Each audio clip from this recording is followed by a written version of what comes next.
Welcome to Between the Lines. I am Tracy Hunter Abramson, and I am here with Sean Ann Bessie, Sarah M. Eden, Esther Hatch, and today we have a special guest, Dani Pettrey. Thank you for being here with us, Dani. Thank you for having me. So Dani is a best-selling romantic suspense author. She's focuses typically on Christian themes, and I love reading Dani's books because a lot of times I just feel like we are jumping right into lately it's been Coast Guard, but you really jump into the life of your characters and everything. But one of the things I found out recently about Dani is that she recently started a business on mentoring other authors. So I'd like to just start with the basics. We're going to talk a bit about mentoring today, but tell me, what does a mentor do when it comes to helping other authors?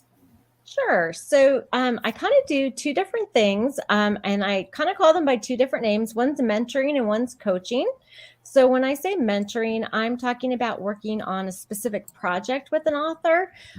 For example, I work with authors on their full manuscript. So if they have a complete manuscript and they want feedback on it, I will read the full manuscript and then I will give specific feedback on what they did great, what they could maybe work on. And then I kind of help teach them on the areas that they need to strengthen. And then coaching wise, I work more, if you picture like a Zoom meeting twice a month, and we talk about writing life, we talk about writing projects, we talk about areas that they want to grow in. They can ask any questions. So I kind of do a combination of the two. And lately I've been gravitating more towards the coaching because you really get to develop long-term relationships with the writers. And I really enjoy that part of the process. Well, that's fantastic. So I'm going to shoot the question out to my co-hosts. Did any of you, when you started out, have somebody who was in that coaching or mentoring role for you? I don't think that I ever had somebody who fell into that role specifically. Particularly with my writing, I kind of did it on my own, not even knowing where it was going to go. And anyway, many of our listeners have heard that story before, but I did have a kind of a special experience. My first book signing. I arrived at my first book signing. It was my first book. I'd never done a signing before. I was terrified, hadn't got a clue what I was doing. And Nancy Campbell Allen was there. She just literally just took me under her wing. She said, sit here, do this, do that. I was so green. And she was the sweetest. She just encouraged me. And we have been close friends ever since because she was such a gift that night. That's awesome. That's so awesome. I'm like Sean, where I feel like a lot of you have heard how my sister-in-law helped me. But I think when we talk about like the coaching, mentoring, what was so helpful was seeing her go through the process first. And even just like the edits she got back from her editor at a publishing house, and seeing like what people are looking in the industry. Because I feel like I had maybe had ideas of what writing should look like. But when you have a professional saying like, oh, this is actually a better way to do this scene, or different things about point of view mistakes that she had made, and then I didn't have to make them. so I think like that was probably my biggest help, is having someone who had done it before. And it wasn't just about the writing, it was just about how to get published, where your avenues are and things like that. So she was really helpful for me in that way. Yeah, for me, it was actually Lynn Gardner is, okay, it's a little convoluted. It's my husband's brother's wife's mother. Did everyone follow that? So anyway, we're almost related is the point. My nieces and nephews are her grandchildren. That is probably clearer. But anyway, she was already published with Covenant Communications when I was looking at submitting to them. And so she just was like, here's my editor, you're welcome to submit directly to her. And so I just felt like, it was nice having at least somebody to ask who to send something to, and felt like I had a little edge going in the door. I don't know how much it helped, but it made me feel more confident moving forward. So I love, Dani, that you have sort of defined these two different roles. that authors can play in each other's lives. Like listening to you explain it, I thought, okay, I've had people who've done those things for me. When I was first pondering this topic, I thought, I've had authors who've helped with different things along the way, but I don't know if they're a mentor, or a coach. But as you described it, I realized I have. I've had people who understood an aspect of writing that I didn't, who helped me with feedback on that. I've had writers who, when I've been struggling in this industry or frustrated with, my writing life or my writing career, or trying to balance my life and my writing, there have been authors who've reached out and offered insights and offered support. So I love that you define that. And I know it has absolutely helped me along the way. I would assume, ladies, that having mentors has helped you, mentors or coaches has helped you as well. So I think for me, Lynn opened a door for me, but Sarah, I think you make a great point in that it's a lot of our friendships and other authors really have been a huge support as our careers change and progress. Yeah. And for me, like I said, it's interesting. Like Sarah said, now I have great help from authors that are established, which is amazing. For that very first initial royalty check that I got, it was really nice that I had known someone in the industry and knew like this was normal. It's okay. I can grow from here. It's been like 2 years on that first book, and then you get this first check for your first month or two of royalties, and you're like, well, that's about a cent an hour, Yeah. Don't ever make that calculation, Esther. Don't ever. But it was good for me to know like what to expect. Because I think some people do, like they see authors and they think, oh, this is amazing. They're making so much money. They're famous. I don't know what they think, but I luckily had some realistic expectations thanks to having someone in the industry. So I love hearing all these stories of how people have found mentors. And I'm curious, Danni, how you got started in the mentoring process. Like what made you think about doing that? Sure. So I was mentored by a fellow author myself, and she was and is still a huge part of my life.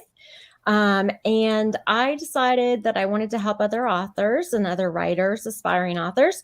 And so I ran a fall writing retreat, and I brought a group of 7 women out. And we stayed at a house up in Lancaster, Pennsylvania area in the Amish country.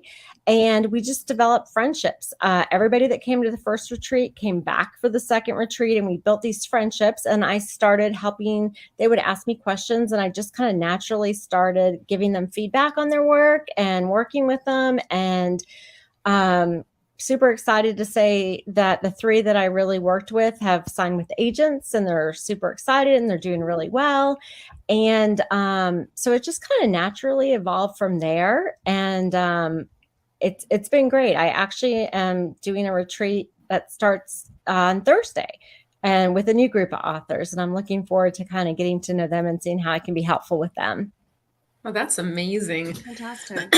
And it's fun because I didn't mention in introducing Danni, she actually just lives the next state over. So we're actually in striking distance. So one of these days we're getting together.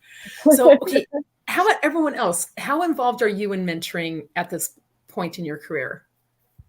Well, now that I've heard Danni explain what it is, I feel like I've got certain authors that I have an established relationship with where we're always helping each other. So I have that, which is awesome. But I feel like it's a give and take. It's not necessarily me being the mentor.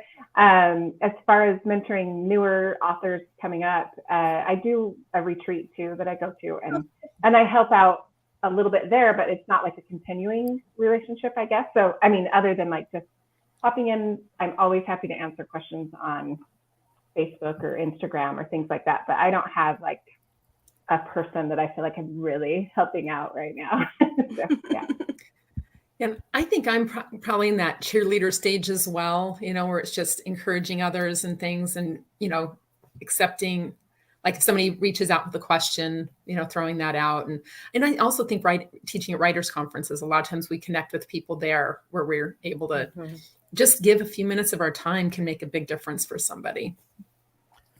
Yeah, I agree. And I don't think that I can say that I actively mentor people the way that Danni does, but the whole network of writers is such that I think people realize or know that the friendship is there, and so we can reach out to one another, if we need help. And I do tend to get a few people contacting me with questions about whales.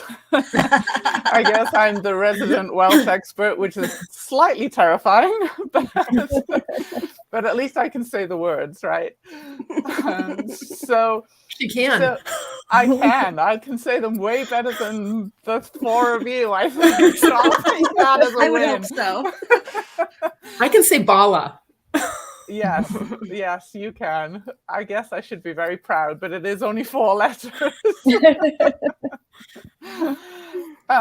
So, Danni, for people who are listening and interested in finding a mentor, where should they look? How do you find the right match? Any of you, what do you think? That's a great question. I think that a lot of times it just comes naturally. Like you said, somebody will reach out to you, they'll ask a question, you'll start to develop a conversation. Tracy mentioned teaching at writers' conferences. It's another great way. Attending retreats, I think things like that. Finding an author you admire and see if they offer mentoring services. But a lot are just natural relationships. Yeah. Okay, I have a question that's been hovering on my mind. I'm just going to toss it out, guys. I'm taking over. I feel like, especially when I was a brand new writer, I felt super intimidated by the idea of reaching out to an established author. I often felt like maybe when I'm a little more established, maybe when I know a little bit more, then I can reach out. What advice might you have for writers who feel like they could use a mentor or a coach, but don't feel like they warrant it yet, if that makes sense? Lack of confidence is a big issue, at least with this writer. I'm assuming it is elsewhere as well. So I'd be interested to know what's your thoughts for people who might be thinking that? What do you think? So what do you Danni? think, Danny? I think I know I put you on the spot. I'm sorry. No, it's a great question. It's a really good question, It is a because good I question. completely I agree. have a good example. I had a gentleman reach out to me, and he emailed me first through my mentoring website. And he said he was starting out, but just starting out. And he didn't know if working with a coach or a mentor was jumping the gun. And so we set up a complimentary Zoom and we chatted. And he is at the point where he knows what he wants to write. He's starting out writing. And we just talked for a while, and we decided it would be helpful to for him to get some coaching in directions he might be struggling, and which workshops to take, which conferences to go to. And I think really, if you feel like you can benefit from having somebody that has a little further down the road give you advice, then reach out to them. If you feel like you've finished a manuscript and you need some direction, reach out to them. You can always decide it's not quite the right fit. But I understand that, I was a little hesitant to do that. And I think that's a natural feeling. So I think you really have to pray about it. And if you feel led to reach out and, see how that goes. And I love that you'd kind of throw that inspiration of like sometimes you really do get inspired to reach out to the right person. And that's going to make connections that you wouldn't have expected otherwise. Mm-hmm. Okay. So just one last question, Danni. How did everything go? How did this turn into a business? I know this has been pretty recent, but how did this evolve from helping at retreats and such and actually turning into a business? Sure. It's interesting because I kind of don't view it necessarily as a business. I kind of view it more towards just forming relationships. But I knew what I was doing with several author friends and helping people was something I loved and I wanted to do more of. And so I kind of sat back and thought, okay, how can I kind of expand and offer this to more writers in different areas? And so I really thought through it and prayed about it and felt like, this is a way to put myself out there, to let people know what I can help with. And, for people who are ready to kind of take that or need that, they can reach out to me that way. And so it's kind of like almost like a public platform of, hey, this is what I do. I love to help aspiring writers, and let's see if I can help you or, guide you in a different direction if need be. Well, that's fantastic. Thank you so much. I love the idea of just the writing community really is so tight knit, and Mhm. the more you're in it, the more connections you make, and the more honestly we can help each other, which is Absolutely. so wonderful seeing people try to rise together to the top of wherever we're going instead of Mhm. it being a competition. Okay, so for our listeners out there, where can they find you online if they are interested in mentoring or just want to learn more about your books? Absolutely. So my author website is just my name, DanniPettrey.com. My mentoring website is called Mocha and Manuscripts for my love of coffee and books. So mochaandmanuscripts.com. I'm on Facebook as Dani Pettrey and Instagram is author Dani Pettrey. Perfect. Thank you so much. And for our listeners, we would love to hear your thoughts on how this writing community has affected you, and also what you're reading now, because trust me, there's some great books out there and some coming soon. But thank you all for joining us today on this episode of Between the Lines. We hope we'll catch you next time.